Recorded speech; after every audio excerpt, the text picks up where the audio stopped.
Assalamualaikum warahmatullahi wabarakatuh. Alhamdulillahi rabbil alamin. Wassalatu wassalamu ala rasulillahil amin. Nahmaduhu wa nasta'inuhu wa nastaghfiruh. Wa na'udzu billahi min shururi anfusina wa min sayyiati a'malina. Man yahdihillahu fala mudilla lahu wa man yudlil fala hadiya lahu. Rabbi shrah li sadri wa yassir li amri wahlul 'uqdatam min lisani yafqahu qawli. Amma ba'd. InsyaAllah pada malam ni saya akan sambung perbincangan kitab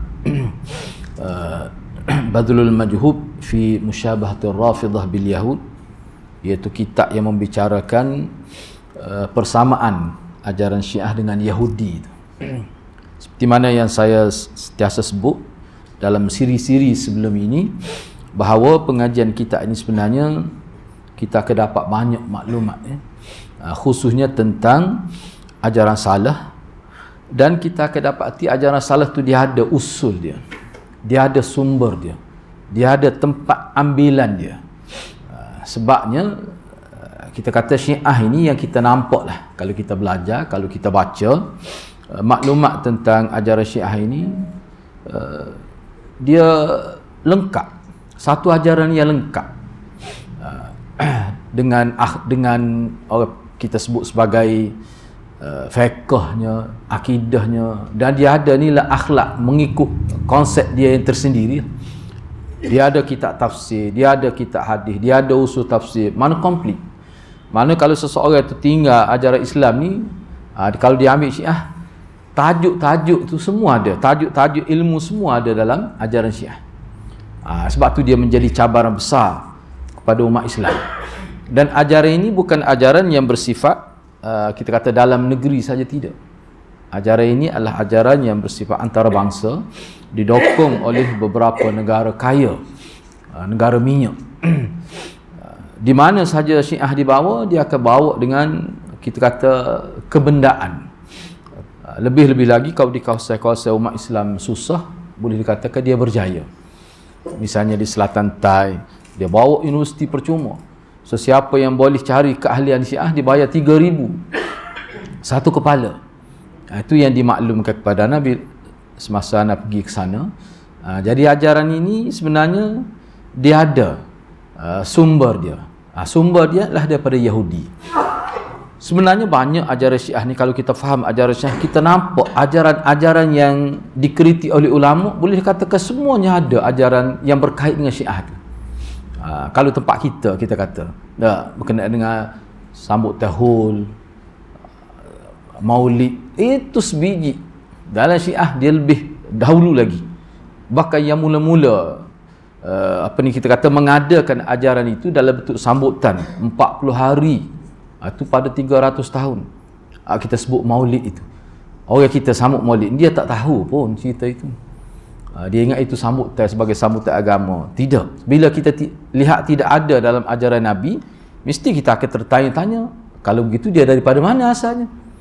Sebab itulah ulama kita buat kajian. Dia kata ni zaman kerajaan Syiah dulu, sama ada Fatimiyah ke, Sultan Muzaffar itu 40 hari dia buat sambut maulid.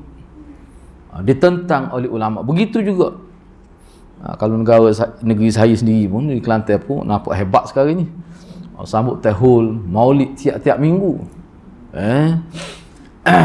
Masalah dana tak timbul, dia ada duit, tak apalah.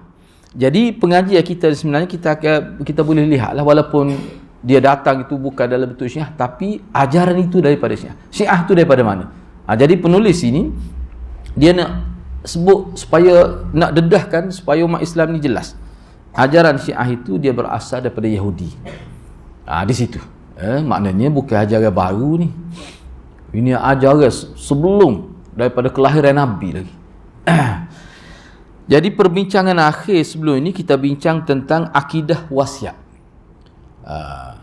Dalam Syiah ataupun bagi Syiah, khususnya Syiah Rafidah, kalau sekarang ni yang paling dominan lah dalam dunia sekarang ni, dan yang disebarkan di seluruh dunia adalah Syiah Imam 12. Salah satu akidah besar, bahkan dia anggap sebagai usul akidah, bukan pecahan-pecahan akidah, iaitu akidah mempercayai bahawa Nabi telah mewasiatkan Sayyidina Ali untuk menjawab jawatan khalifah selepas kewafatan Rasulullah, dan itu dianggap sebagai akidah.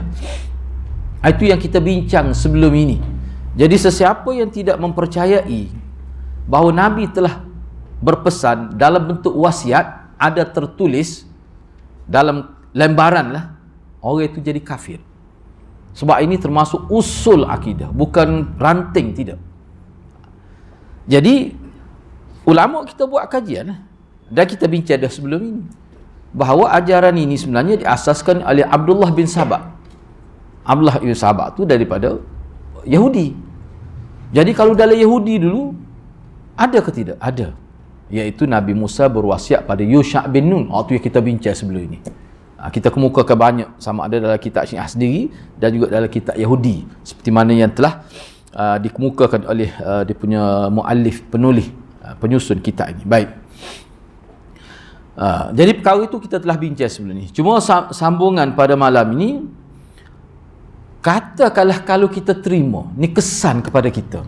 Kalau kita terima bahawa betul lah Nabi ada membuat wasiat, walaupun perkara itu tidak sabit, kalau kita anggap, apa kesan dia?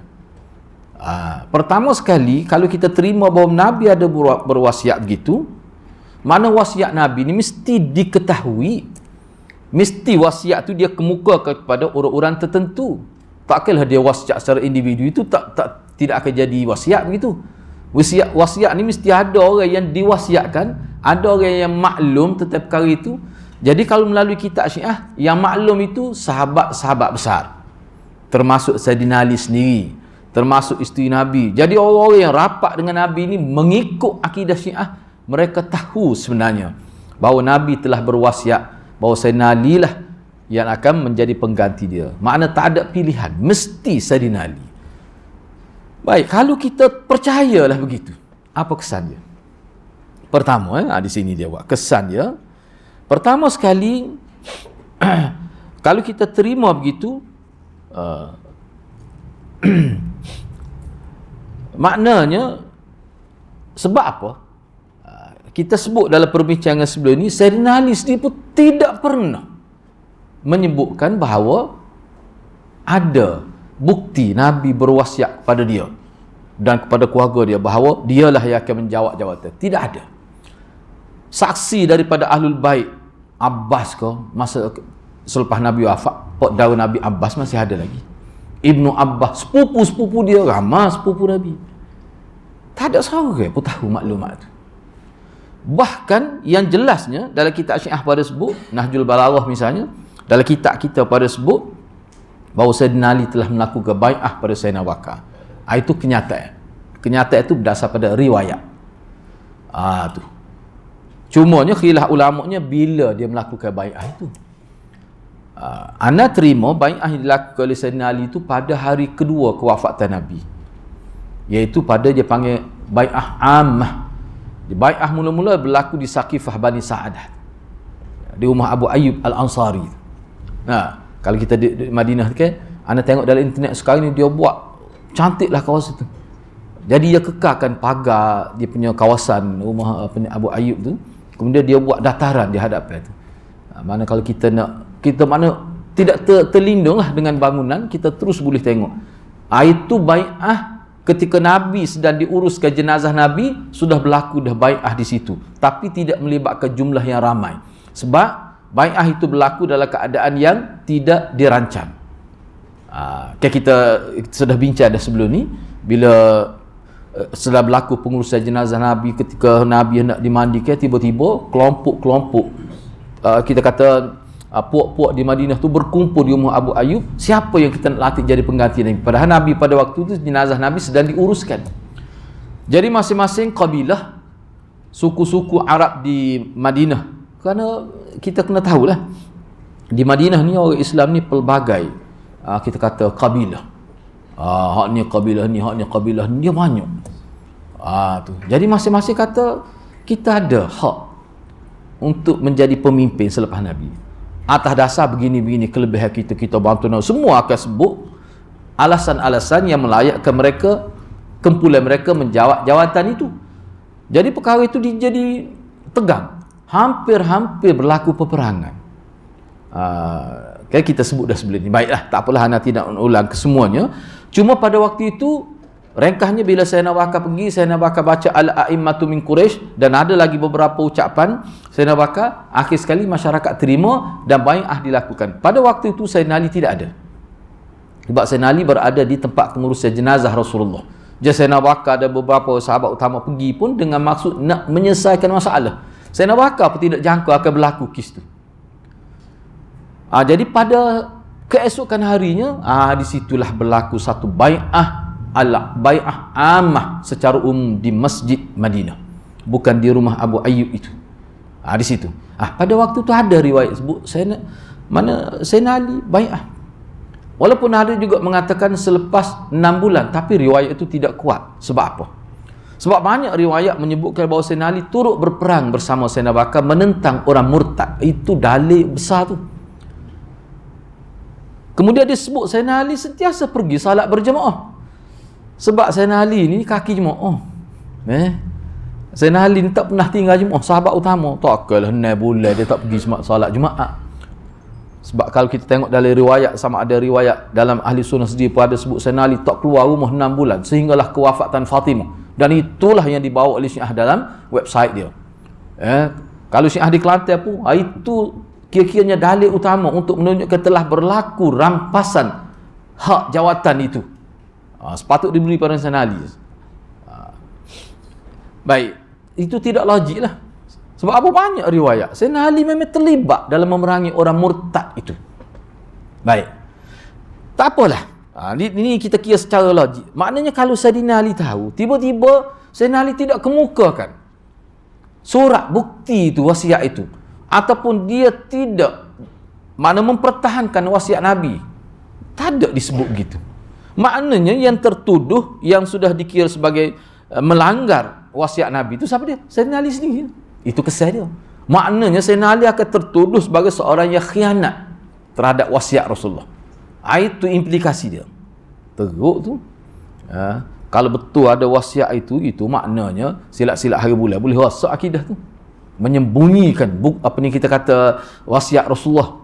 Sebab wasiat ni menyebabkan sampai ke hari ini mana hubungan Sunni dengan Syi'i ni tegang sampai hari ini kerana wasiat itulah. Tu kalau dalam kitab memang disebut begitu. Itu bermulanya. Baik. Itu kalau kita terima Sayyidina Ali tahu, tiba-tiba dia diamkan saja. Implikasi dia Sayyidina Ali telah melanggari perintah Rasulullah. Maknanya Sayyidina Ali telah menyembunyikan maklumat besar. Maknanya bukan ada kebaikan untuk Sayyidina Ali. Kalau kita terima cerita fakta wasiat tu memang ada, memang wujud, dan Sayyidina Ali tahu, tiba-tiba dia diamkan, maknanya Sayyidina Ali ni dia menjadi punca perbalahan sebab dia tidak kemukakan bukti. Dia tahu kalau kita kata begitu. Akhir sekali yang rosaknya, yang terpalit dengan ini siapa ni? Sayyidina Ali. Baik, itu yang pertama. Yang kedua, kalau kita kata hak tadi sebut jelas lah, saya sebut tu sebenarnya sudah termasuk dalam kedua-dua lah, sebab terbukti Sayyidina Ali telah, sebab ada riwayat dalam kitab Nahjul Balaghah, kitab Syiah pun ada disebut bahawa bila berlaku ini satu dari satu sudut lah, bila dikatakan Sayyidina Ali tidak mahu melakukan bai'ah pada Sayyidina Abu Bakar, ni anak ambil ni riwayat yang lain. Jadi bila ditanya sahabat utama, sahabat-sahabat besar ni tanya Sayyidina Ali, kenapa kamu tidak mau bai'ah pada Sayyidina Abu Bakar?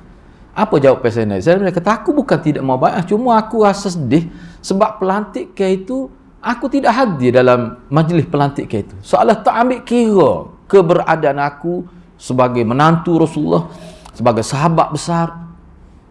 Padahalnya aku tahu, aku pun tak akan ambil jawatan itu dalam keadaan Sayyidina Abu Bakar. Itu ada riwayat sebut.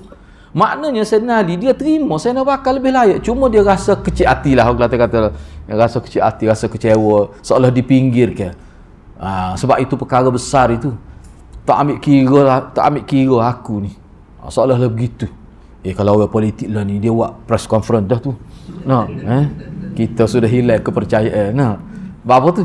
Kerana dia tak ada dalam majlis pelantikan tu. Dia ingat Sayyidina Ali ni begitu. Ana tidak yakin dengan cerita ini.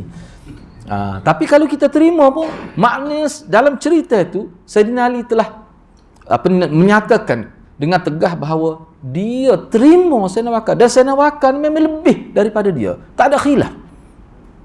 Dia tahu ya itu. Baik. Ni ana gabung dia punya maklumah. Jadi kalau kita kata Sayyidina Ali tahu ada wasiat, tiba-tiba dia tidak laksana ke wasiat Nabi. Jadi siapa khianat? Sayyidina Bakar ke Sayyidina Ali? Mesti Sayyidina Ali. Baik. Dari sudut lain, katakanlah wasiat ni sahabat lain tahu juga. Oh, lagi besar kesannya. Maknanya Sayyidina Ali bukan Sayyidina Ali saja yang jahat. Sahabat-sahabat lain pun turut juga. Yang Nabi kata ahli syurga tu 10 orang, asyarah mubasyarah bil jannah, termasuk Sayyidina Ali. Jadi asyarah mubasyarah bil jannah ni nama-nama sahabat yang disebut dalam satu hadis sebagai ahli syurga ni, itu perangai ahli syurga. Munasabah. Itu dia kesan dia besar. Implikasi dia kepada generasi pertama umat Islam yang menjadi sebab tersebar agama di seluruh dunia dia. Itu kesan dia, bukan main. Sebab tu bagi anak lah, maknanya Abdullah bin Sahabat ni seorang yang pintar. Dia reka cerita wasiat ni, rupa dia nak musnahkan kepala-kepala sahabat tu. Dia nak merosakkan generasi awal Islam yang menjadi tonggak utama dalam hamalatul Quran wal ahadith, sebagai yang bawa Quran dan hadis. Cuba bayangkan, kalau kita terima satu ajaran ni saja, rosak sahabat-sahabat yang utama tu. Sahabat ni ramai 70,000 lebih, kata Hafiz Ibn Hajar. Bahkan ada riwayat daripada ahli sejarah, dia kata mungkin mencecah 120,000 sahabat. Tapi Hafiz Ibn Hajar kata paling kurang 70,000. 70,000 tu yang kita tak kenal nama pun. Banyak yang kita kenalnya berapa orang saja berdasar pada riwayat. Tak apalah. Yang pentingnya kalau terima cerita ini dan melihat kepada realiti yang berlaku selepas itu, yang terpalit dengan fitnah, yang terpalit dengan khianat adalah sahabat-sahabat utama, termasuk Sayyidina Ali sendiri. Dan itulah kehendak Abdullah bin Sahabat. Hebat tu. Hebat cara dia. Sebab tu ulama kata ini memang dia ni ahli strategi lah dia ni. Bukan main-main tu. Yalah, dia nak hantar, nak rosakkan pusat Islam di Madinah tu. Tak kain nak hantar tak pas SPM no. Tak mungkin lah begitu. Mesti dia atas tokoh tu. Memang tokoh pun. Anda tengok memang dia ni dibiayai sebab dia tak bekerja pun. Tapi dia boleh round seluruh Jaziratul Arab tu, nak memburukkan kerajaan Madinah. Bukan main tu. Dan anda yakin dia tidak bekerja berseorangan. Ni Abdullah bin Sahabat. Sebab itulah ulama kita kata, kalau kita nak memperjelaskan Syiah, mesti kita dedahkan siapa Abdullah bin Sahabat itu. Kan itu punca dia. Dan ajaran Abdullah bin Sahabat akan datang, kita akan bincang. Ajaran itu kekal sampai hari ini. Ajaran yang mula-mula dirangka oleh Abdullah bin Sahabat sampai ke hari ini ada. Itu ulama kita buktikan dalam kitab. Baik. Bagus ni, dia buat secara logik. Baik, kita pergi lagi. Kalaulah sahabat-sahabat ni tahu, khususnya 3 orang sahabat utama, tolak Sayyidina Ali, kita ketepki Sayyidina Ali, Sayyidina Bakar, Sayyidina Umar, Sayyidina Utsman. Katakanlah dia tahu. Maknanya Sayyidina Bakar merintah berapa? 3 tahun setengah. Sayyidina Umar 12 tahun. Sayyidina Utsman 12 tahun. Berapa tahun? 12, 24, campur 3 setengah, maknanya sekitar 27 tahun. 5 bulan lah atau 6 bulan, begitulah mengikut ulama. Makna 27 tahun lebih pemerintah 3 sahabat awal ni, 3 yang pertama ni, makna mereka memerintah dalam keadaan tidak mendapat redha Allah, sebab mereka telah merampas hak Sayyidina Ali. Dan itulah sebenarnya yang hendak ditanam oleh Abdullah bin Sahabat. Dan itulah yang disebut pada sambutan 10 Muharram tu. Hadirat pernah dengar ke tidak sambutan Arba'in? Tak pernah dengar? Anak terkejut sebenarnya.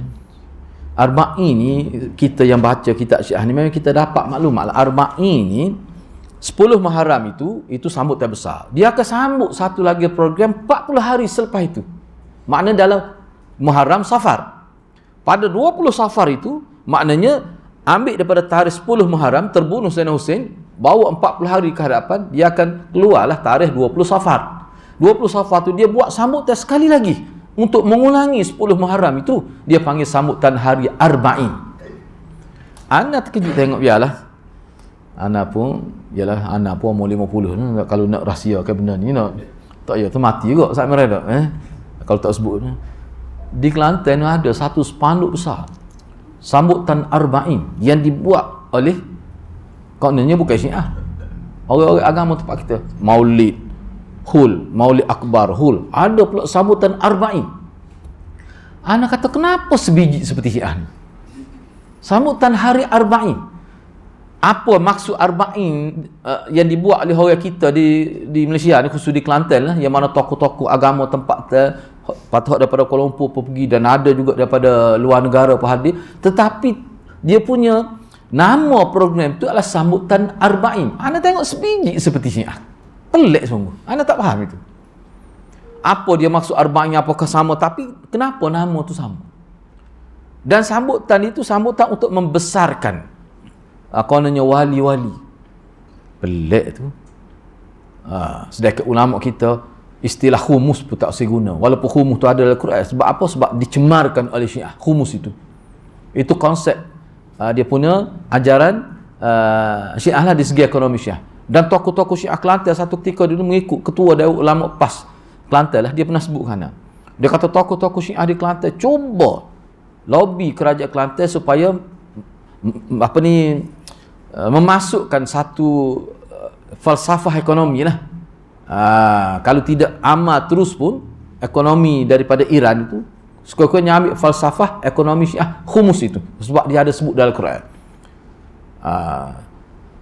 Sebab almarhum Syekh Muhammad Daud Al-Iraqi ni, ketua Daud Ulama PAS Kelantan pada waktu, sebab dia belajar di Iraq. Anas di peringkat awal dulu kita nak dapat kitab Syiah, kita kena ambil kitab daripada dia lah. Waktu tu bukan zaman internet lagi. Anak photostat kitab-kitab daripada dia lah. Kitab utama Syekh Al-Kafi 5 jilid pun kita photostat daripada dia. Nak beli mana kitab pada waktu tu? Tapi nasib baiknya sebab Ustaz Muhammad Daud Al-Iraqi ni banyak dia beli kitab Syiah semasa dia belajar di Iraq. Jadi kita ambil manfaat daripada tu. Jadi photostat, semua kitab photostat. Cuma kita dapat banyak kitab ni selepas internet tu secara meluas, maka Syiah pun sudah buat kitab dalam bentuk PDF dan dia ada website khusus. Di situ kita boleh dapat kitab dia dengan cukup banyak. Tu kan. Baik. Jadi bayangkanlah ada sambutan arba'in, tak nak pilih kepala. Tak apa, nanti anak hantar dia punya video tu, lupa nak hantar ke Ustaz Imran ataupun Ustaz Syekh Khairuddin kita ni, bagaimana Pondok Tok Kenali tu sekarang ni dia buat program mana zikir melompat-lompat sambil berdiri siang hari. Dia berani siang hari, dia buat malam, kemudian buat siang. Lepas tu bila dia report, dikunci dia punya kubur itu, dia buat pula di luar kubur. Tu dahsyat kan? Tapi perkara tu dibiarkan saja, tidak dianggap sebagai jenayah pun. Sudah itu kesalahan besar tu. Tu. Jadi sekarang ni Syiah dia bagaimana dia menjelma bukan dalam rupa Syiah, tapi dia lihat sudut-sudut persamaan dengan Syiah, dia galak ke orang lain buat. Dan orang lain itu tidak dianggap sebagai Syiah. Tetapi kalau kita belajar kita boleh nampak, puak-puak ni banyak ajaran dia ni yang kita kata tidak daripada Rasulullah tiba-tiba ada dan diamalkan, berasal daripada Syiah. Sangat banyak. Sebab tu kitab dia bagus. Kita boleh tahu. Tebal ni hampir 1000 muka surat. InsyaAllah sebelum mati habislah. Sebab sekali sebulan. Begitu. Jadi anak bimbang sungguh. Memang kita pun tak tahu nak buat macam mana. Sentiasa berfikir nak buat macam mana. Sebab dia dapat dokongan pihak yang berautoriti. Baik. Begitulah. Baik, poin yang ketiga. Ini dikemukakan di sini dalil-dalil yang menunjukkan bahawa Nabi, walaupun Nabi tidak menyebutkan Sayyidina Abu Bakar sebagai pengganti dia secara nas, tetapi isyarat terlalu banyak. Isyarat antara isyarat besar yang anda sebut sebelum ni, Nabi selantik Sayyidina Abu Bakar jadi imam solat ketika Nabi sakit 12 waktu. Mengikut kajian ulama 12 waktu. Dan pernah berlaku Sayyidina Abu Bakar terlambat datang ke masjid, sebab rumah Sayyidina Abu Bakar ni dia jauh sikit daripada Masjid Madinah. Dia datang lewat. Akhir sekali bila sahabat tunggu lama tu, ada yang cadangkan Sayyidina Umar naik tampil ke hadapan menjadi imam. Jadi bila Nabi dengar Sayyidina Umar jadi imam, maka Nabi kata bukan itu yang Allah dan Rasul nak. Sayyidina Umar tidak berkecil hati pun, tidak rasa sedih, tidak, sebab dia tahu kelebihan Sayyidina Bakar. Selepas tu Sayyidina Umar kata aku tak akan naik dah jadi imam selagi Sayyidina Bakar ada. Atas dasar dia kata Nabi nak. Tu sebenarnya mereka ulama, setengah-setengah ulama dia kata itu isyarat, walaupun tidak secara nas, isyarat yang kuat bahawa Sayyidina Bakar pengganti dia. Walaupun tidak nas tu, tidak jelas. Sebab solat ni dia berkait dengan kepimpinan. Tak mahu orang lain nak Sayyidina Bakar jadi imam, itu isyarat jelas tu, bukan isyarat ringan tu. Tu antaranya Imam Ibn Taymiyah. Bagaimananya mudah sahabat-sahabat yang ada pada semua dia sudah boleh faham dah keadaan itu. Sebab tu bila Sayyidina Bakar kata al-a'immatu min Quraisy, Nabi sebut kepimpinan mesti pada Quraisy. Enggak Quraisy ni siapa? Quraisy yang paling lebih Sayyidina Bakar. Quraisy semua tu. Kalau nak kira Sayyidina Ali pun Quraisy semua tu. Muhajirin semuanya Quraisy. Tapi di kalangan Quraisy itu mana yang terbaik? Tak ada khilaf. Sebab tu dalam akidah ahli sunnah, kalau kita belajar akidah ahli sunnah, di bahagian akhir tu dia ada bab sahabat. Tak ada khilaf Sayyidina Bakar paling lebih. Bahkan tak ada khilaf juga selepas Sayyidina Bakar, Sayyidina Umar, kemudian Sayyidina Uthman. Khilafnya di Sayyidina Ali tu khilaf. Ada kata Abdul Rahman bin, ada kata banyak lagi tokoh-tokoh diletak di tempat Sayyidina Ali. Itu memang ada khilaf. Dan jumhur ulama kata Sayyidina Ali yang keempat. Dan dia anak terimanya itu. Sayyidina Ali yang keempat. Baik. Di sini dikemukakan tiga contoh sahaja. Anda nak baca. Sebab ini hadis ni. Ini hadis. Dalam Sahih Bukhari, pada Sahih Muslim ada. Yang pertama.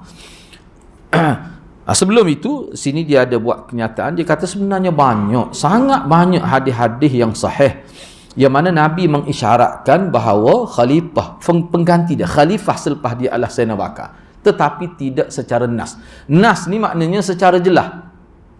Kalau Nabi sebut secara nas, tak akan berlaku khilaf. Yang berlaku khilaf ni sebab Nabi tidak sebut secara nas. Tapi isyarat tu sangat banyak. Dan hadis-hadis yang mengisyaratkan itu banyak yang sahih. Misalnya, yang pertama, ni riwayat daripada Imam Bukhari dalam kitab Sahih Bukhari dia. Riwayat ni dengan sanadnya Imam Bukhari meriwayatkan daripada Aisyah radhiyallahu anha. Cerita ni agak panjanglah, cuba ana ringkaskan. Ana tidak baca teks Arab dia.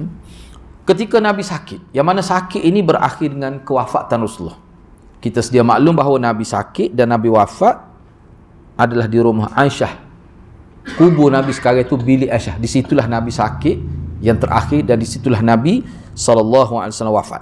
Baik. Ketika dalam keadaan yang sudah sangat kritikal itu, sakit Nabi itu, Aisyah pernah berkata, dia kata, sedihnya. Mana dia, Aisyah, sebab Nabi ni ketika sebelum dia meninggal, dia pengsan beberapa kali. Kadang-kadang dia letak kain tuala kecil atas muka dia, kemudian senyap. Bila dia angkat kain tu, rupanya dia pengsan. Beberapa kali berlaku. Pada waktu itulah Aisyah radhiyallahu anha kata, Waraksah ni bahasa yang digunakan dalam keadaan sedih. Waraksah ni kalau kita nak terjemah, sedihnya. Mana saya tidak boleh nak bayangkan bagaimana kesusahan yang dihadapi oleh Rasulullah. Seolah dia sebut begitu. Tu. Dan didengari oleh Nabi. Nabi dengar. Maka Nabi pun kata, Nabi puji Aisyah, kalaulah selepas ini aku masih hidup lagi. Nabi sebut begitu. Tu ya Aisyah sedih benar tu. Bila Aisyah kata Waraksah, sedihnya.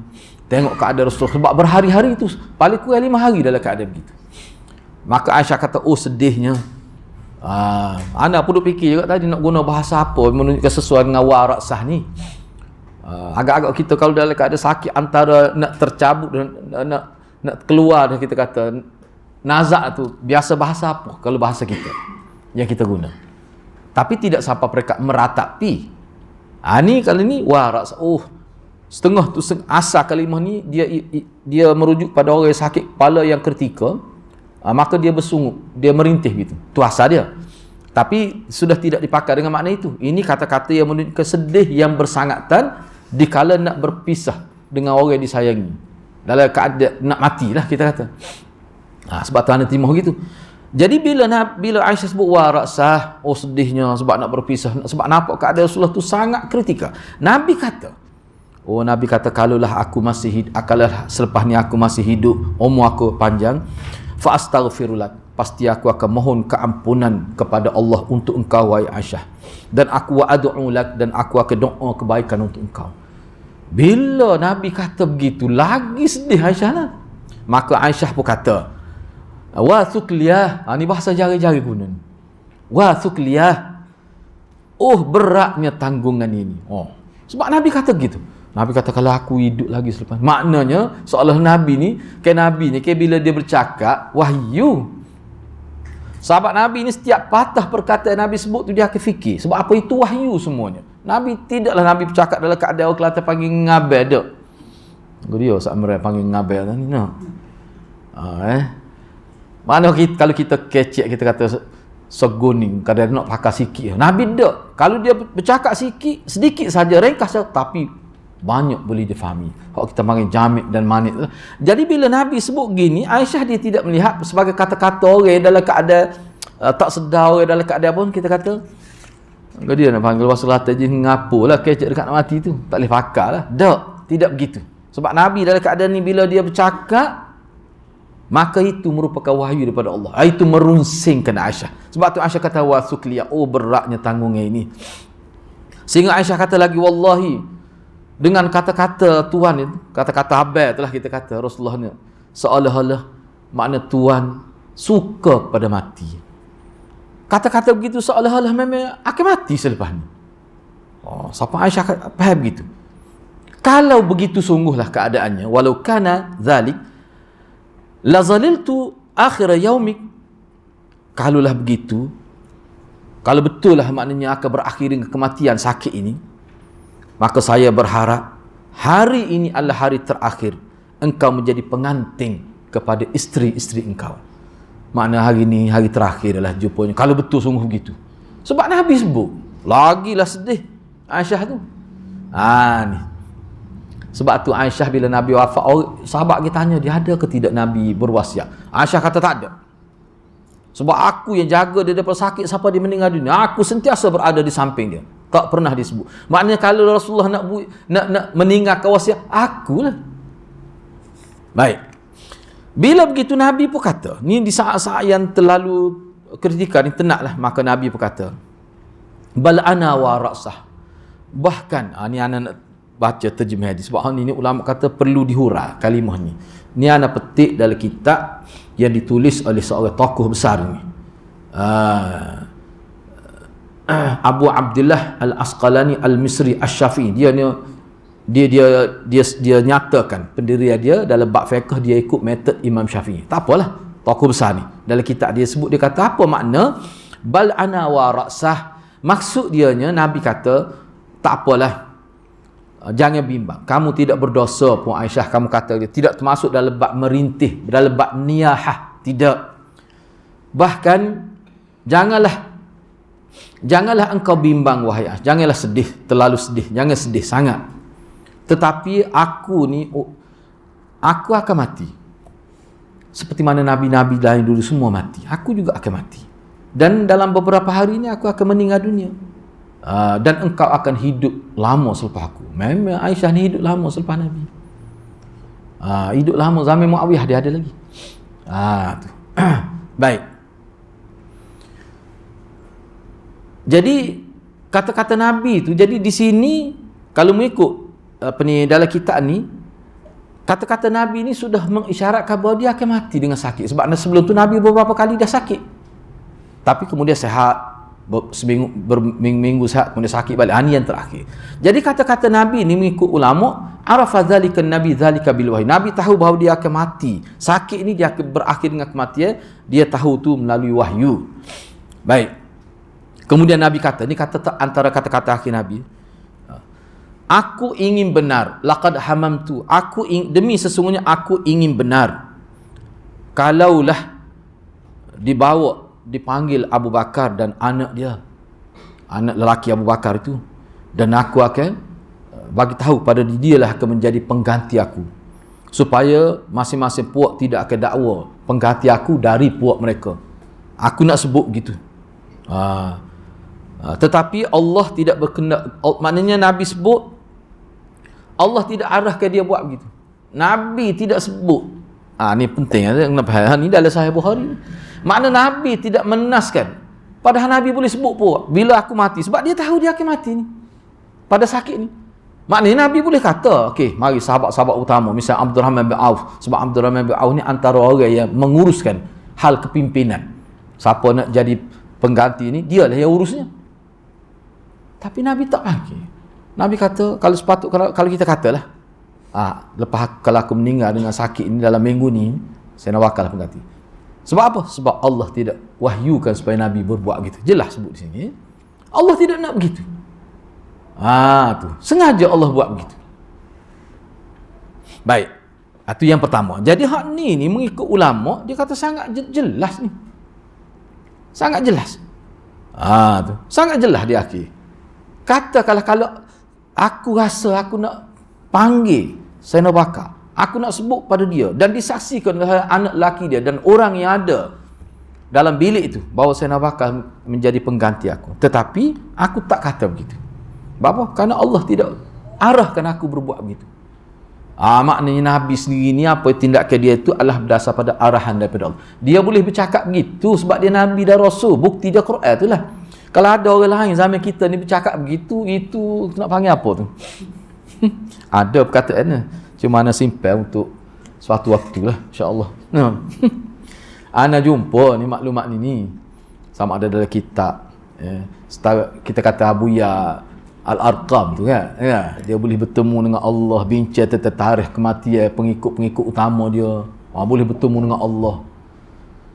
Kalau kita belajar sungguh, kita boleh nampak itu termasuk dalam merobohkan akidah khatmun nubuwah. Maknanya bila dia boleh bercakap dengan Allah, ucapan Allah kepada dia tu dalam bahasa agama dia panggil wahyu. Seseorang yang meyakini dia terima wahyu setelah Nabi wafat, atau dia meyakini orang lain menerima wahyu setelah Nabi wafat, itu perbuatan itu menceroboh akidah besar dalam agama kita. Dia panggil akidah khatmun nubuwah. Tahu tak pokok kita akidah khatmun nubuwah ni? Tak tahu ni lepeh pokok kita. Akidah khatmun nubuwah ni dia ada satu kitab khusus dan ana guna tu untuk kuliah sebab orang kita tak faham. Sebenarnya ajaran salih kita tengok di muka dunia semua ada unsur merobohkan akidah khatmun nubuwah. Kita nampak macam mimpi. Bila mimpi jumpa Allah. Sampai 100 kali ada. Bukan main-main. Lepas tu kalau kita kata kuat tidur, dia marah. Tapi anda tak kata kalau tu. Kalau kena kata begitu. Mimpi bertemu dengan Rasulullah setiap minggu. Baik, anda nak tanya, apa-apa kita ni lah. Apa tu penting sangat sebut benda tu? Apa yang dikehendaki? Kalau Kelantan kata, dia nak ayat ke dia sebenarnya? Tu. Mudah. Kalau bahasa Kelantan mudah. Tak sakut lidah. Okey, cik nak. Kenapa ditonjolkan sangat guru kita bermimpi? Guru pun sebut dia bermimpi temu Rasulullah. Apa sebenarnya di sebalik dia ni? Dia nak sebutnya bahawa dia boleh akses maklumat yang orang lain tidak boleh akses maklumat itu. Sebenarnya dia nak pergi ke arah mana tu? Nak pergi ke arah bahawa dia dapat maklumat daripada Allah SWT. Itu sebenarnya. Itu hakikat sebenarnya. Barulah seorang itu layak menjadi pemimpin sebenar. Kalau pemimpin tidak gitu, seperti pemimpin biasa, dia nak yang luar biasa. Jadi bila dia boleh bertemu Rasulullah, sampai ada dalam video tu yang sentiasa mari ke Malaysia kita ni, dia terima satu bentuk bacaan Quran yang tidak ada dalam hadis Nabi. Dia panggil apa ni? Qiraat. Dia terima direct daripada Nabi yang canggihnya. Sebab bukan dia pergi jumpa Nabi. Nabi mari jumpa dia. Tu canggih tu. Dan Nabi telah ijazah kepada dia, dia sebut dalam majlis tu. Dan beberapa orang yang tersohor di Malaysia apa hadir dalam majlis tu. Anak tak sebutlah. Nabi bagi jumpa, Nabi ajar satu qiraat, baca Quran. Dia itulah. Anak tak ingat ayat apa, tapi ada terkejut anak tengok, bahaya ni. Apa maksud tu? Maknanya bila, cuba bayar ya. Mudah ya. Bila Nabi sampai kepada hak Nabi tu, Nabi ambil daripada siapa? Kan Nabi wa ma yantiqu anil hawa in huwa illa wahyu. Makna bila sebut Nabi daripada Allah. Orang ni anak yakin kalau dia diterima oleh masyarakat, dia akan sampai satu hari dia kata dia direct dengan Allah, tidak dengan Nabi. Dia akan sampai ke situ. Cuma pergi pada Nabi dulu. Cuba bayangkanlah. Apa implikasi dia? Kita kena fikir pada implikasi dia. Kalau ada orang dakwah dia terima direct maklumat agama, lepas tu sistem pengajian hadis ni macam mana? Ulama-ulama hadis siapa mati? Setengah tu mati dia kerana lapar. Kerana nak jaga keaslian hadis. Apa akan berlaku? Kalau begitu semua orang boleh dakwah. Ada pula anak murid dia lah, ni Dajjal ni nah. Dia sebut, dia kata bila dia sebut banyak hadis-hadis yang ulama hadis pun tak tahu. Dalam kitab mana? Mesti umat Islam mesti tanya. Hadis ni kita tak pernah jumpa. Cuba sebut rujukkan dalam kitab mana? Apa dia jawab? Dalam video. Dia kata ni antara contoh hadis yang belum tidak dibukukan. Hadis ni diterima secara syafawi daripada mulut Habib ke mulut Habib, dia sebut begitu. Daripada keturunan Rasulullah. Mana ada banyak juga riwayat yang mana riwayat itu berlega di kalangan keluarga Rasulullah saja. Itu bukan sistem itu. Itu bahaya tu. Kalau bahasa Kelantan dia panggil ngabai peringkat tinggi dia panggil. Kalau bahasa Kelantan. Cuba bahaya kalau kita terima lah dah. Terima hadis ni boleh diterima hanya dengan sebut secara syafawi, tidak boleh dibuktikan mana rujukan dalam kitab. Rosak agama kita ni. Selepas ni ada pula kelompok lain yang dakwah. Dia rekod hadis, dia kata niat kita terima. Mana daripada keluarga Rasulullah terima daripada mulut ke mulut. Simpan. Ni dia sebut yang tersimpan dalam dada ulama-ulama dari kalangan ahli keluarga Rasulullah. Dia sebut gitu. Bahaya tak?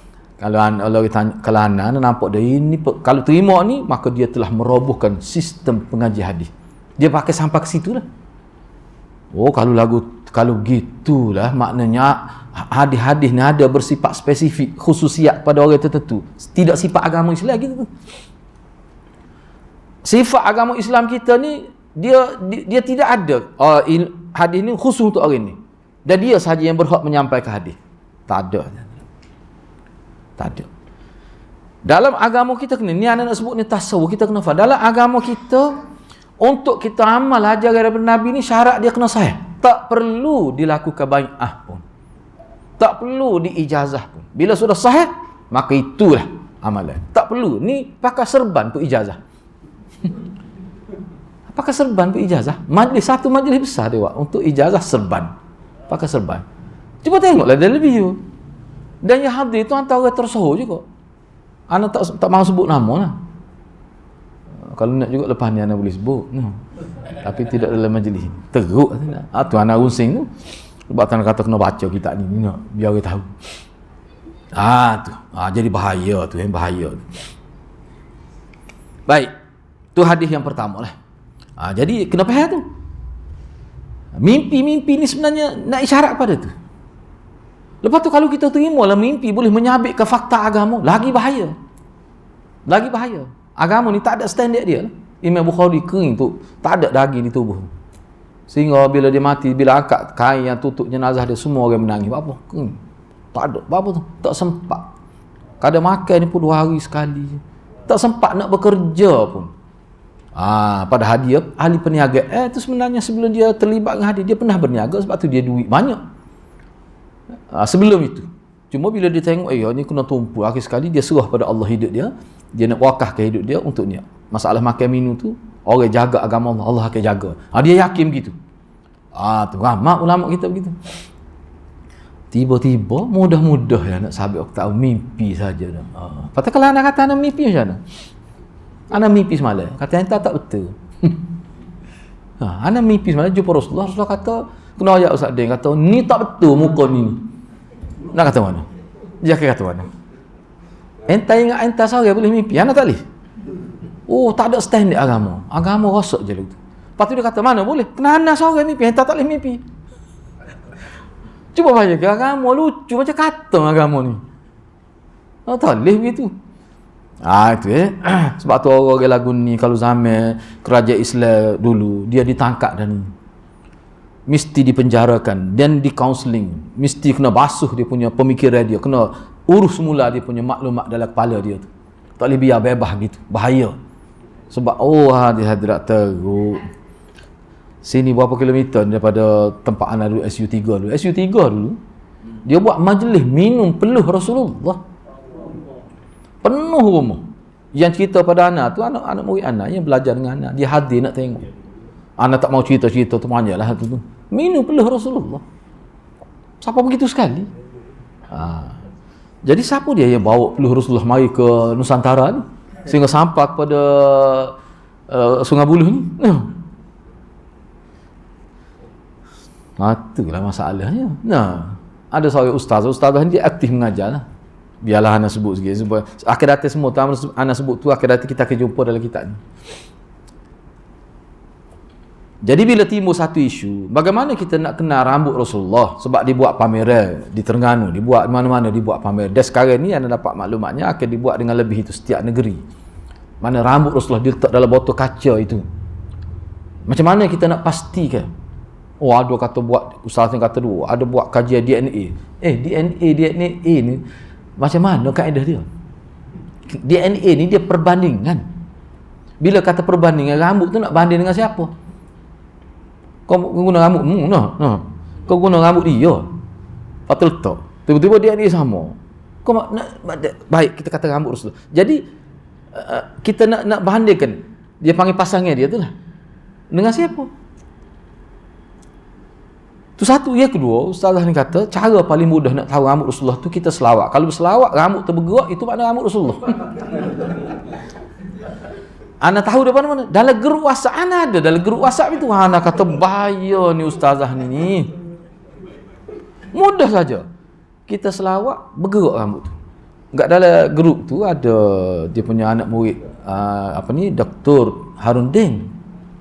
Anak murid Dr. Harundin lah, dia sudah tulis buku tentang rawatan Islam lah. Dia rawatan cara ruqyah ni lah. Dan dia ni sahabat anak juga. Marah dia. Dia kata, lepas tu kalau jin yang menggerakkan rambut tu macam mana? Masa dia Allahumma salli, lepas tu dia, tu jin pun gerak. Maknanya perkara cuba bayangkan, itu bukan kaedah tu daripada mana? Pelik. Kita pun nak bahas pun jadi tak erti tu. Sebab perkara tak logik. Tapi bila keluar daripada mulut ustazah ni selebriti. Masalah lah. Itu bahaya tu nak waktu. Sebab itulah bagi anda menjadi kewajipan kepada kita sekarang ni bercakap tentang sunnah Rasulullah. Kita tak salah sebut bid'ah, bercakap dan kita kena tunjuk. Kita kena pamerkan sunnah Rasulullah. Biar orang tak suka pun. Biar mudah-mudahan kita menjadi ghuraba. Harap-harapnya begitu. Jangan kita tuduh orang bid'ah, tak biar takut jadi tegai masyarakat. Cuma kita tunjuk yang kita belajar. Nabi buat begini. Kita buat. Nabi begitu. Kita tak sebut pun ni bid'ah. Sebab ana pernah pergi satu kuliah besar lah. Dia program khas. Saja nak berkongsi. Biar tahu keadaan masyarakat kita ni. Lepas tu dia sebelum ana itu dia panggil ana masuk dalam bilik, dia kata, "Ustaz, kita minta satu perkara dengan ustaz. Ustaz jangan sebut kalimah sunnah dalam kuliah." Dia kata orang sini takut je. Sebab sunnah ni nampak macam Wahabi tu. Anak kata insya-Allah anak tak akan sebut. Sepatah pun anak tak akan sebut sunnah. Jadi anak sebut apa? Anak sebut kata ini ajaran Nabi. Siapa kaki? Yang ini tidak ajaran Nabi. Anak tekai huruf satu. Dia pun tak apa gitu. Tak apa. Anak kata sakit kepala. Warak sah. Tadi lah Aisyah kata warak sakit kepala ni. Teruk sungguh. Anak kata teruk masyarakat. Jadi sekarang ni biarlah dia tak mau sebut sunnah. Sebab sunnah bahasa Arab orang kita tak faham. Sebut ini ajaran Nabi. Ini tidak ajaran Nabi. Saya nak kata umat Islam akan selamat kalau setiap amalan-amalan yang dia tak faham, dia akan tanya, apakah ini ajaran Nabi? Pertanyaannya begitu yang dituju kepada ajaran yang sama dalam agama. Kalau umat Islam menjadikan pertanyaan, apakah Nabi buat begini? Hak tu menjadi kata kunci. Selamatlah umat tu. Sekarang ni cuba tanya gitu. Apakah Nabi buat gini? Dia culik, dia tengok atas bawah tu dia kata dah. Oh kena, Ustaz Imran kena dah. Nah, dia akan tengok. Dia ada dah dalam kepala, ni lah orang panggil generasi W. Bukan generasi W. Dia tuduh gitu. Padahalnya itulah orang panggil trik mak sahabat dulu. Sahabat Nabi kalau dia tengok sesuatu amalan berbentuk agama yang dia tak tahu, dia tidak kata bid'ah, dia akan tanya, Nabi awak tahu daripada mana buat ini? Saya tak tahu. Maknanya dia minta rujuk lah tu. Dulu kau tak ada kitab lagi. Kalau tak boleh royak, kalau saya Umar, kalau tak boleh royak dia akan pergi sini. Meroyak aku. Bahasa Kelantan nak ngepek kena bahasa Kelantan tadi. Meroyak aku ambil mana? Kalau dia tak boleh royak, saya Umar akan hukum dia. Macam mana kalau boleh buat satu aja dalam bentuk ibadat gini, dalam keadaan kamu tidak ada rujukan? Tak boleh sebut ambil pada sahabat aman, ataupun tak boleh sebut ambil pada Nabi. Maknanya kamu buat sesuatu yang sudah bercanggah dengan ajaran Nabi. Dia akan pergi sini. Saya Umar. Kita kata ni mana ekstrim, syadid sangat dah. Kalau pupuk sahabat ni tidak tegah, rosak habis kita ni. Kalau masyarakat Madinah pun tak tegah, rosak habis dunia Islam ni. Kita kata kasar tu memang kasarnya. Iyalah. Bagian kita kata kasar. Kalau kita guna istilah kalimah tegas, tegas sebenarnya bukan kasar. Sebab itu pusat Islamnya.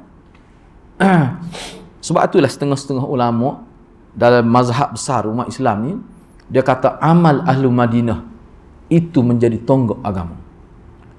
Kenapa sebut amal ahlul Madinah? Sebab Madinah tu sahabat paling ramai. Kan Nabi sebut kan, cuma anda tak ingat hadis ni tahun keberapa hijrah. Cuma Nabi pernah sebut, bermula pada hari ini sahabat aku masih wujud di muka dunia 100 tahun ke hadapan. Kan ada dalam hadis. Hadis tu menjadi pengetahuan am ataupun kita sebut ilmu dirayah untuk orang belajar hadis. Manakala ada orang dakwa ni sahabat, tiba-tiba bila cek tu lebih 100 tahun lebih dia masih hidup, ulama akan tolak. Tak mungkin. Sebab Nabi kata 100 tahun selepas tu, 100 tahun ke hadapan, berakhirlah zaman sahabat. Orang panggil zaman tabi'in lah. Ada hadis. Jadi kita kena tahu lah. Jadi dalam tempoh 100 tahun tu, sahabat ni di mana paling ramai? Semua ulama kata di Madinah. Mekah tidak seramai itu. Tu. Jadi maknanya amal Madinah tu besar. Sebab tu kalau kita pergi sekarang ni, ialah ni Madinah tu ramai juga orang-orang hak perangai huduh kita kata tak. Tapi dari segi amal agama dia kekal sampai hari ni. Nabi pun sebut bila rosak tempat lain, Madinah ni seolah seperti kalau ular kat dia akan balik semula ke lubang dia. Begitulah Islam ni bila tidak diterima di tempat lain, dia akan kembali semula ke tempat asal dia, iaitu Madinah. Madinah tak akan rosak Madinah. Sebab tu ada ulama sebut Madinah ni dia akan kekal. Tu. Panjanglah kalau nak sebutnya, sebab Nabi pernah puji Syam, Nabi pernah puji Yaman, Nabi pernah puji Palestin, Nabi juga puji Mekah, puji Madinah. Semua ulama kata pujian terhadap Madinah dia kekal sampai kiamat. Tapi kalau puji negeri-negeri lain itu bersifat sementara, zaman itu saja. Kenapa hal tu? Anak sebut gitu marah setengah orang tu. Sebab dia nak Yaman ni biar tarah dia sama Madinah. Kecil hatilah kita orang Kelantan ke Serami Mekah. Kecil hati juga kita. Serami Mekah tu. Jalan ke tak tahulah. Tengok boleh bincang semula itu. Dahsyat dia. Hak anak sebut ni di kampung anak tu berlaku. Di kampung anak. Baik, yang kedua tak apalah. Yang kedua. Ini riwayat kedua, diriwayat daripada Aisyah radhiyallahu anha, kata beliau, dia kata Rasulullah sallallahu alaihi wasallam telah bersabda ketika sakitnya. Ni sini ketiga-tiga hadis kita bincang semua sakit berakhir dengan kematian Rasulullah. Sebab Nabi sakit ni acap kali. Tapi ni sakit terakhir. Nabi kata kepada Aisyah lah, panggillah supaya berjumpa aku. Panggil ayahmu Abu Bakar. Nabi kata, panggil Abu Bakar. Kata kepada Aisyah lah, anak Sayyidina Bakar, isteri Nabi. Dan juga panggil saudara lelaki engkau yang ada lagi pada hari itu, Abdul Rahman. Baik, sehingga aku akan tulis kepada dia satu surat, kerana aku bimbang selepas aku mati ni pelbagai pihak akan dakwa dia berhak dengan jawatan khalifah itu. Mau aku nak tulis satu surat. Dan berkatalah orang yang berkata, tiba-tiba ada di kalangan sahabat kata, takut dikata begini, takut ada yang dakwa kalau aku tidak tulis satu surat, siapa pengganti aku, kuku ada orang yang akan dakwa gini, ana aula wa ya'ballahu wal mu'min illa Abu Bakrin. Mana aku lebih aula, lebih patut dengan jawatan itu. Cumanya Apa tu? Takut ada orang dakwah gitu. Takut ada orang dakwah saya, kelompok saya. Misalnya antara yang dakwah, golongan Ansar. Apa alasan dia? Kami yang bawa Nabi datang ke Madinah. Dan kami lantik Nabi jadi kerajaan Madinah, ketua kerajaan Madinah. Dan sini jadi pusat Islam. Padahal Mekah lebih pada Madinah. Semaya di Masjid Haram 100,000 kali. Semaya di Masjid Madinah 1,000 ya. Mana banyak tu jarak tu. Mana Madinah, Mekah tetap lebih. Tapi Madinah jadi pusat Islam. Mekah lebih pada Madinah, tapi Madinah jadi pusat Islam. Pusat pemerintah. Siapa dia tu? Jasa siapa tu? Kami Ansar. Dan kami berjuang. Sebab Muhajirin tak lama je. Tahu kau Muhajirin ni berapa? Dalam tempoh 13 tahun. Tak siapa pun 160 orang. Mengikut ulama tak lama. Hak Muhajirin. Tu ya, tak lama. Madinah, Ansar ni ramanya. Hari pertama Nabi pijak ke Madinah tu, ana duk kira-kira, duk congok lah, Kelantan panggil congok. Sebab apa? Dia masa Nabi pergi ke Madinah tu, dia kalau dalam kitab sebut 85 buah rumah dia sudah Islam. Bayangkan kalau satu rumah tu ada 10 orang. Berapa? Tidak 8,850. Nah. Tu kalau 10 orang. Hari pertama jadi siapa tu? Sahabat lah, Muaz, apa ni, Sa'ab bin Muaz, Mus'ab bin Umair, dia berdakwah pergi rumah-rumah. Dalam tempoh 8 bulan ataupun 9 bulan. Baik. Maknanya masyarakat Madinah ni, kalau kita nak kira dari segi mudahnya menerima agama, antara masyarakat Mekah dengan Madinah, siapa lebih hebat? Mesti kita kata Madinah. Nabi tak pergi lagi pun sudah 85 buah rumah dah masuk Islam. Sebab apa? Sebab 72 orang Ansar pergi berjumpa Nabi dalam Aqabah yang kedua pada tahun ke-12 setahun sebelum Nabi berhijrah tu. Bila dia masuk Islam, dia pergi berdakwah. Dia sebenarnya sebelum tu ada dah sebenarnya dalam musim haji. Beberapa orang Madinah ni dia pergi masuk Islam dengan Nabi senyap-senyap, dia pergi berdakwah. Maknanya peranan. Jadi kalau orang tanya kita, dari segi sejarah, kita tak boleh tolak. Siapa yang menjadi peranan utama sehingga boleh terbentuk kerajaan Madinah dan Nabi jadi ketua kerajaan pada waktu itu atas nama, kita kata orang panggil apa? Khalifah tu, dalam bentuk khilafah. Mesti dah kita akan kata Ansar. Patut Ansar ni popular dalam Quran apa sebut. Dia tak mau jawatan.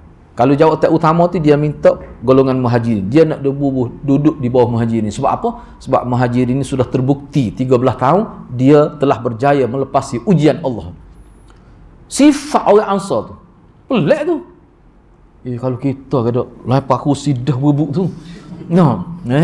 Dengan meja-meja ni tinggal sikit meja ni nak. Orang kita ni berbuk jawatan kursi dia tak duduk dah. Dia duduk atas meja dah. Cuba tengok dalam internet lah. Nah. Sebab tu dia dalam parlimen dia buat kursi berat.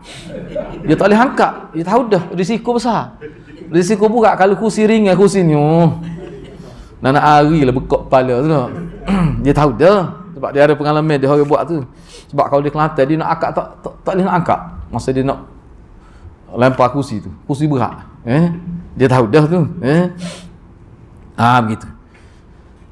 Jadi ni Nabi sebut di akhir. Nabi kata wa ya'ballahu wal mu'minun illa Abu Bakar. Inilah Ibnu Taimiyah kata jelas ni.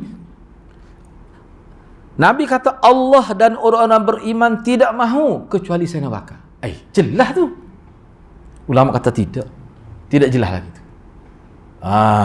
Tidak jelas lagi tu. Dia bila disebut, kalau kita nak guna kalau kita kata hadis ni secara nas, dia tak sampai ke peringkat nas. Secara orang panggil subut, tak sampai tahap tu. Tapi bagi anda pun nampak macam jelas ni. Sebab tu Ibn Taimiyah kata jelas ni. Baiklah kita kata tak jelas apa, kenapa bila dicalonkan Sayyidina Abu Bakar tak ada seorang pun bantah. Maknanya kefahaman sahabat tu bagi dia isyarat-isyarat tu yang Nabi sebut, sebab di sini sebut 3 saja yang saya akan baca ni. Dalam kitab-kitab utama lebih banyak lagi. Mana sahabat tahu? Kalau anda nak sebut sah lagi lah, dia tidak sebut di sini. Ini dalam riwayat Muslim, dalam riwayat Bukhari, Nasa'i pun ada. Ingat ada satu cerita ni cerita salat Jumaat ketika Nabi sakit. Jadi Sayyidina Abu Bakar semaya lah. Sebab atas arahan Nabi, Sayyidina Abu Bakar kena jadi imam.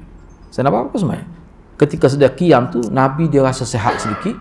Dia keluar daripada bilik dia. Ingat cerita. Bila dia keluar, dia duduk di tepi Sayyidina Abu Bakar. Maknanya sah sahabat, sah pertama, Kemudian Nabi kehadapan sikit Sayyidina Bakar. Jadi Sayyidina Bakar bila dia tengok Nabi berada di tepi dia nak undur ke belakang. Nabi kata, fi makana, kamu tetaplah di situ.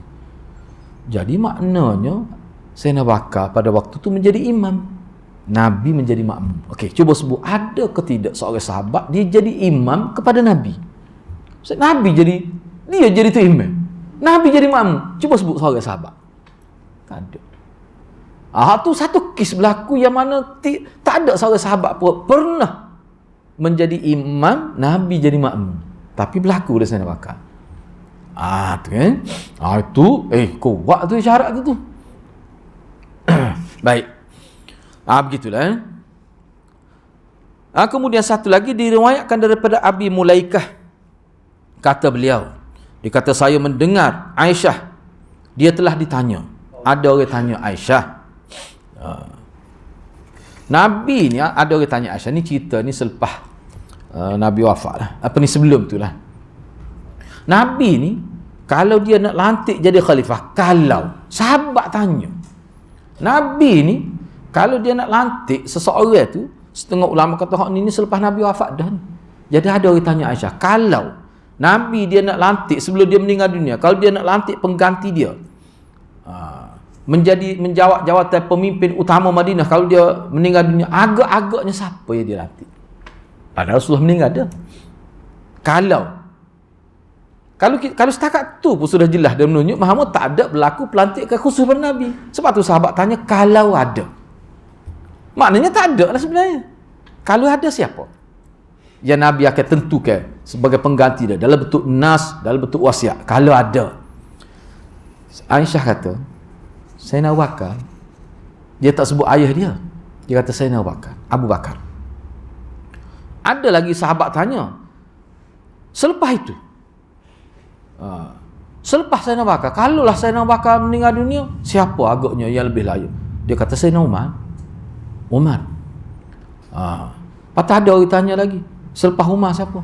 Dia kata Abu Ubaidah, Amir Abu Ubaidah Al-Jarrah. Sebab hari ni Abu Ubaidah ni Nabi kata hadza jari fil jannah, dia ni jiran aku dalam syurga, okay? Abu Ubaidah dia ni jiran Nabi dalam syurga ni. Tu biarlah anak nak sebut, biarlah jadi panjang kalau anak nak sebut. Bila hadis tu digunakan oleh Syiah sebagai senjata untuk menghentam Aisyah. Sebab Aisyah kata, bila Abu Ubaidah Al-Jarrah ni, kira-kira dia antara orang yang lebih layak antara yang layak untuk menjadi pengganti Nabi. Kalau tidak Sayyidina Bakar, tidak Sayyidina Umar, dialah. Sehingga ada beberapa orang lagi dia sebut. Tak apalah. Maknanya hadis ni apa tujuan dibawa sini? Untuk menjelaskan bahawa tak ada wasiat. Kalau ada, ni lah orang-orangnya. Tapi kitab hadis ni ana baca dalam kitab Syiah, dahsyat dia bawa. Dia kata ni Abu Ubaidah Al-Jarrah ni adalah kekasih gelap Aisyah. Dia kuat tengok cerita ni setiap pupuk Syiah ni. Teruk dia kata. Dia pernah menjalin hubungan cinta dengan Aisyah tanpa pengetahuan Nabi. Kalau kita tanya, mu tahu mana? Dan Nabi pun tak tahu. Sakit kepala dia. Tapi dia boleh dalam ketak dia. Tak apa, anak nak sebut ni. Jadi dia kata, bila Nabi wafat, Aisyah ni dia pernah bermusafir nak pergi ke Basrah, dan antara yang ikut serta ni Abu Ubaidah Al-Jarrah, dan dalam perjalanan dia telah jimuk dengan Abu Ubaidah. Kalau hati-hati dengar macam mana? Kitab 110 jilid kitab ni. Kita dengar dulu. Perasaan kita macam mana? Berzina dalam perjalanan. Jadi makna Aisyah ni masa Nabi hidup dia berzina dengan Safwan. Syiah juga yang bawa tu. Apa-apa munafik tu lah, Yahudi tu. Selepas Nabi berwafat, dia berzina lagi. Makna dia tak bertaubat sebenarnya. Jadi dalam suratul Nur yang membersihkan Aisyah tu, itu rekaat sahabat tu ayat Quran tu. Teruk dia bunyi dalam kitab dia. Baik. Kita kena ingat, dalam riwayat sahih, Nabi pernah sebut, Nabi kata zina tu haram. Zina yang paling besar dosa dia dalam banyak-banyak zina adalah seseorang berzina dengan isteri jirannya. Cuba tengok Syiah, dia nak kait ke hadis ni. Boleh faham tak tu? Dia nak kait macam mana? Teruk nak Abu Ubaidah. Dia berzina dengan isteri jiran dia. Isteri jiran dia dalam syurga tu lah. Apa dia maksudnya? Aisyah tu lah. Dahsyat dia. Mana dia guna hadis nak mengentai Aisyah. Mana dia guna hadis Nabi. Yang sebut Abu Ubaidah Al-Jarrah ni mana jiran Nabi dalam syurga pun Nabi juga sebut. Yang menyebutkan sesiap zina yang paling besar ialah seorang lelaki berzina dengan isteri jiran dia. Anda tidak nak hurailah falsafah apa dia disebut. Kenapa Nabi kata zina yang paling dahsyat. Zina semuanya haram, cuma yang paling besar dosa berzina dengan isteri. Kedua-dua hadis tu Nabi yang sebut. Lepas tu Aisyah pun sebut pula sini. Abu Ubaidah ni sangat banyak kelebihan. Memang dia ni sebenarnya lepas Nabi wafat, lepas Zainal Abidin, antara yang dicalon untuk jadi khalifah. Dan Abdurrahman pun ambil nama dia. Cuma dia tarik diri. Dia kata ada lagi sahabat lain yang lebih berkemampuan daripada dia. Jadi maknanya teruk Abu Ubaidah. Sebab apa? Sebab dia jiran Nabi. Dia pun tahu dia ni jiran Nabi. Bukan Nabi sebut. Tiba-tiba dia pergi berzina dengan Aisyah. Maknanya dia telah berzina dengan isteri jirannya. Siapa dia jiran dia tu? Rasulullah. Oh, dahsyat. Agak-agak kalau ada apa syiah dalam ni kita buat kan. Oh, kata kita timbuk lek tak boleh bayar. Sebab ana berhadapan dengan syiah kalau di Kelantan tu macam-macam dia sebut. Abu Hurairah kafir, depan-depan lah dia sebut. Abu Hurairah kafir, Imam Bukhari kafir. Sebab hadis Abu Hurairah duduk dalam kitab Bukhari paling banyak. Begitulah. Ni kita berhadapan, tapi kita tak nampak kalau kita sebut perkara ni kan. Sahabat-sahabat Anas ni berkata, tak ada pun syiah di Malaysia nak perangai gini. Tak ada, nampak bagus ya. Sebab tu dia tak kenal syiah tu siapa. Imam Syafi'i kata, aku tak pernah jumpa manusia yang paling penipu lebih daripada orang-orang yang kutuk sahabat Syiah Rafidah. Aku tak pernah orang yang di kalangan pengikut hawa nafsu ni orang yang paling penipu lebih daripada Syiah Rafidah. Imam Syafi'i berkata. Sebab zaman dia ada dah Syiah ni. Moga zaman Sayyidina Ali lagi. Moga dia asal pada Khawarij ya, setengah dalam sejarah sebut. Baik, tak apalah, nak ambil satu lagi yang terakhir. Baik, diriwayatkan daripada Muhammad bin Jubair bin Mut'im. Dia ambil hadis ni daripada ayah dia, iaitu Jubair bin Mut'im. Ni anak dia Muhammad. Dan kita kena tahu lah, anda tak sempat nak sebut sini lah, Jubair bin Mut'im, kata ayah dia tu, ni antara orang berjasa besar kepada Nabi. Dia kata, ayah dia lah Jubair bin Mut'im. Ni riwayat daripada anak dia sendiri Muhammad. Dia kata pernah, ni anak terus terjemah dia kata pernah beberapa orang perempuan, seorang perempuan datang bertemu Nabi SAW, bertanyakan sesuatu tentang hukum agama. Jadi selepas itu mana Nabi bila sesuatu dia pulang. Nabi kata kalau selepas ni kalau ada nak tanya lagi boleh terus rujuk kepada dia lah, moga Nabi masih ada. Jadi perempuan itu kata, wahai Rasulullah, betul lah, makna perempuan ni bukan orang Madinah, orang jauh, mana sekali-sekala saja boleh datang ke Madinah. Bila datang ke Madinah dia ambil peluang itu untuk tanya Rasulullah tentang hukum hakam agama. Jadi Rasulullah kata, kalau apa masalah mari rujuk pada saya lah, sebab saya ni Nabi. Perempuan itu kata, ara'aita in jitu walam ajidka. Bagaimana kalau selepas ini bila saya datang nak bertemu ni Rasulullah dah tak ada? Seolah-olah perempuan ni mengisyaratkan kalau Rasulullah mati ni saya nak rujuk kepada siapa? Ni hadis ni. Ni hadis ni dalam Bukhari. Kalau saya datang selepas ini tiba-tiba Rasulullah sudah meninggal dunia, itu jelas dia ni bukan orang tempatan ni. Dia orang jauh ni. Saya nak rujuk pada siapa? Apa jawapan Nabi SAW? Nabi kata, illam tajidini fa'ti Abu Bakrin. Kalau kamu tak jumpa aku selepas ni, kalau kamu nak tanya tentang agama, kamu kena jumpa Sayyidina Abu Bakr. Sebut. Sebab tu ulama kata, aku ke mana pun isyarat akhir ni, bukan bab pemerintahan ni. Tapi dia tak kata Sayyidina Umar ada kan? Allah kata tak erti. Dia tak kata begitu. Rujuk pada Sayyidina Bakar. Hadis ni dijadikan hujah bagi ulama, ini isyarat yang kuat bahawa Sayyidina Bakar tu pilih Rasulullah. Seterusnya jadi 4 riwayat lah. 3 riwayat tu. Jadi kalau kita perhatikan ni komentar daripada ketiga-tiga riwayat ni, mana penulis ni buat komentar lewat ketiga-tiga riwayat ini dan juga riwayat-riwayat lain semuanya mengisyaratkan bahawa Nabi SAW sebenarnya lebih bersetuju ataupun kita guna bahasa lebih mudah, yang menjadi pilihan Nabi pengganti selepas kewafat tadi adalah Sayyidina Abu Bakar. 3 hadis ni dan hadis-hadis lain yang saya tidak sebut di sini, kata penulis kitab ni. Katakanlah kalau dia nak berwasiat, katakanlah ada wasiat, pasti Sayyidina Abu Bakar lah dia akan berwasiat.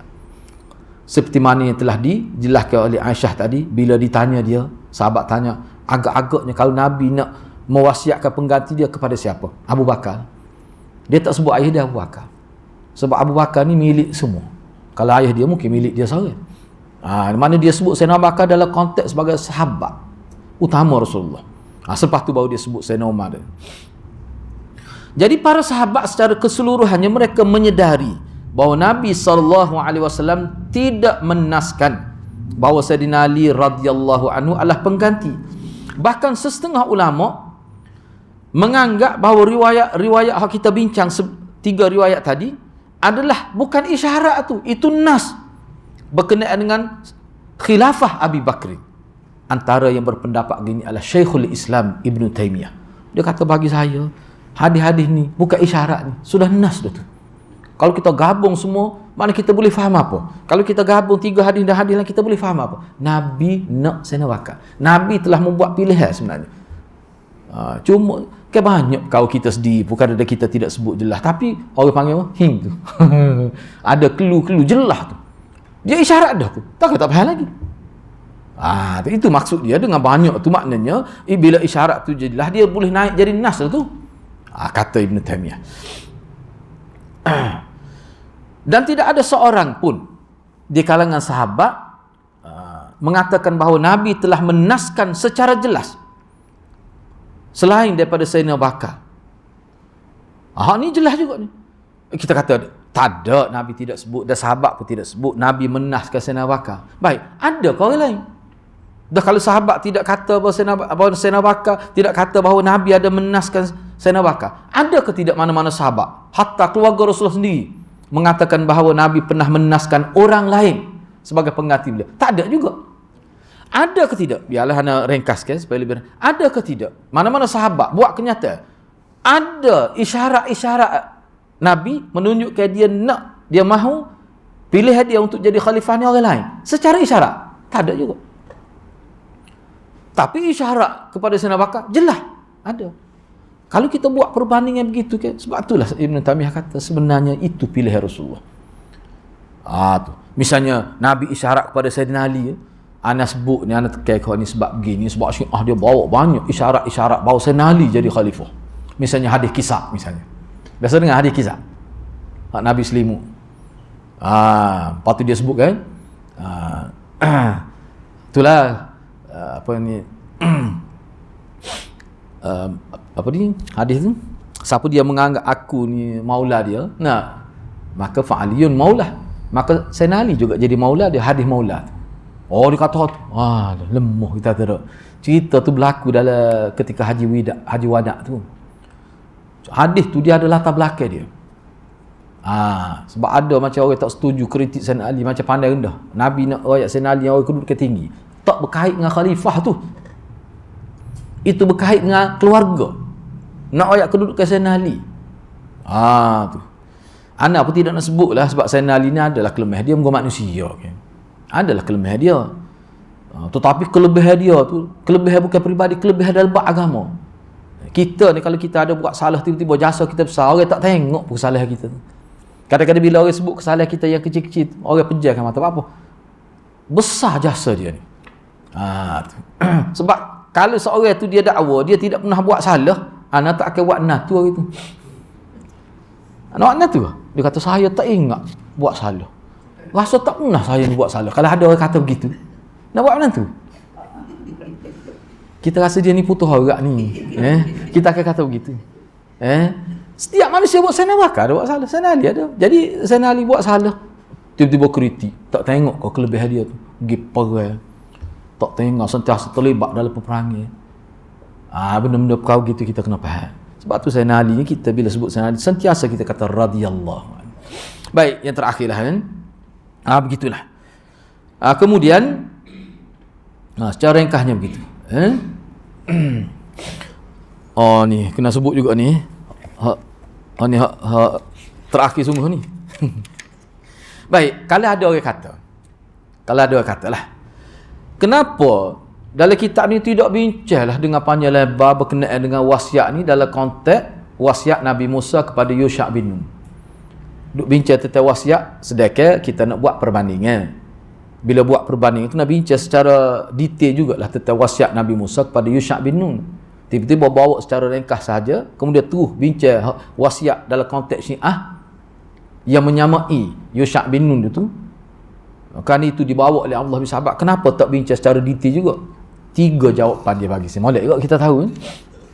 Pertama sekali, kalau kita perhatikan dalil-dalil yang menyebutkan bahawa Nabi Musa sebelum dia meninggal dunia, dia telah mewasiatkan supaya pengganti dia Yusha' bin Nun.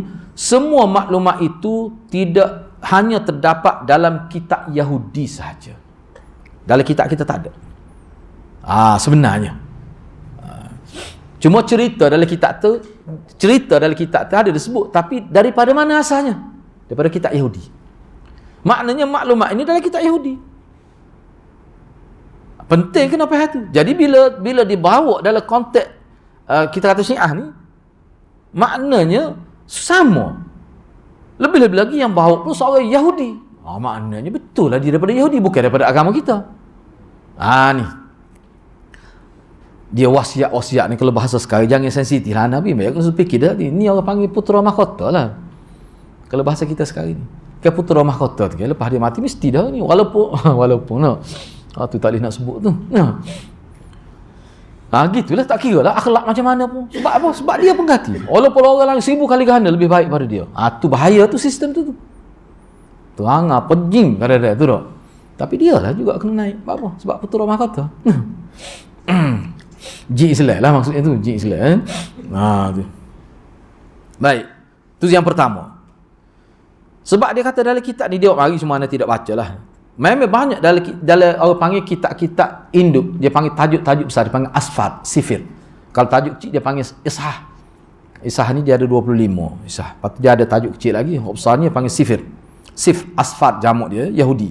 Yang kedua, wasiat Musa, Nabi Musa AS kepada Yusha' ini, dia tidaklah bersifat akidah.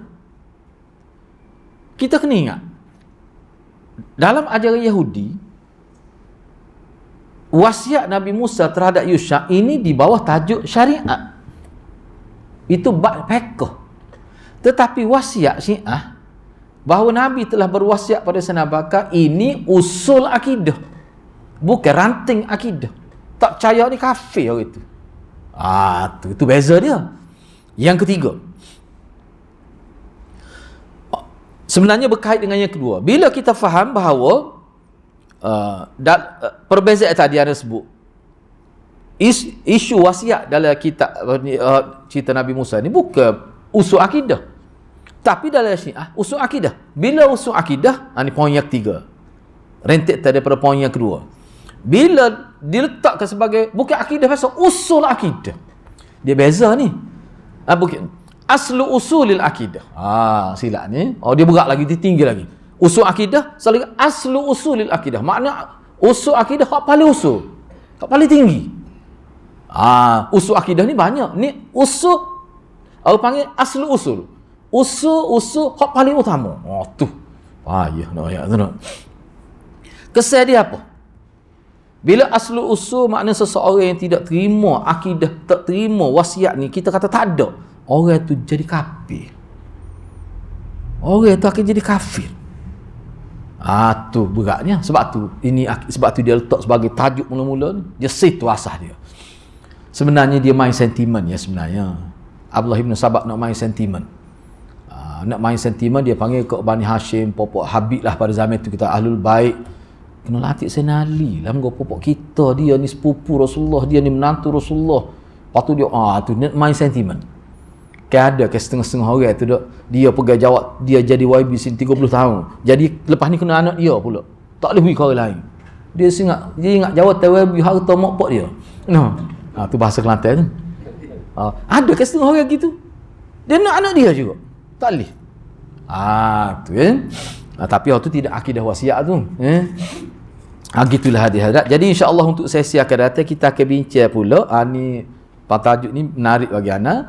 Apa dia? Kita akan bincang selepas ni. Hasrul Yahud al-mulk fi ali Daud wa hasrul Rafidah al-imamah fi wuldil Husain.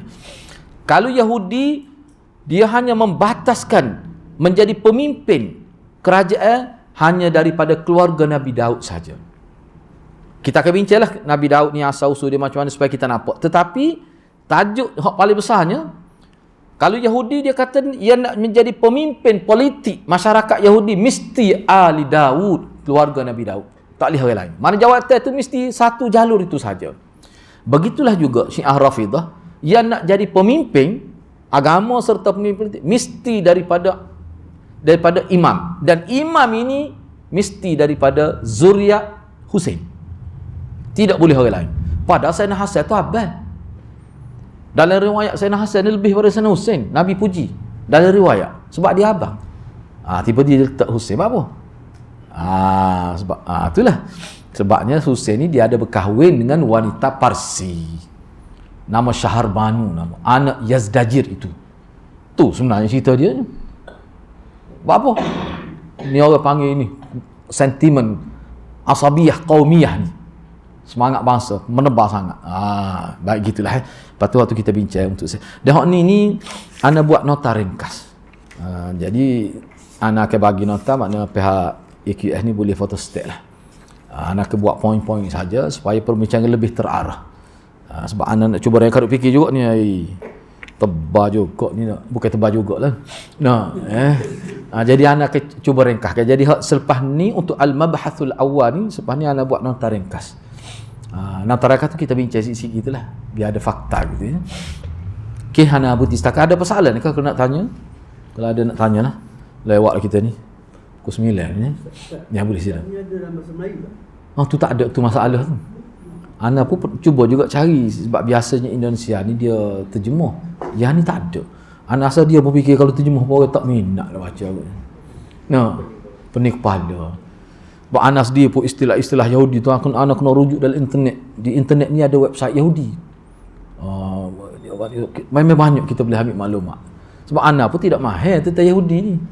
Cuma orang parut kalau tengok nota ni buat nak itu sebab bila sebut istilah kita pun tak tahu pun, kita bukan belajar khusus. Kena rujuk. Rujuk tu tengok. Kadang-kadang nak ambil satu fakta tu berjam-jam jugalah kena tengok istilah dia tu. Yahudi ni ada istilah dia, kitab-kitab dia.